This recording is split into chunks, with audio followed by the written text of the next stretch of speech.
Guys train आ गई, train.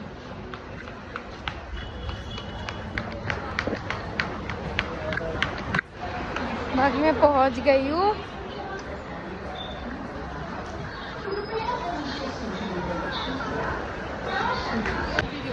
Guys देखो, मैं ट्रेन में चढ़ गई हूँ, डोर के पास खड़ी क्योंकि खाली है ट्रेन ना, इसकी वजह से। और अभी देखो कितना अच्छा हवा लेके जा रही हूँ, कोई नहीं खाली है।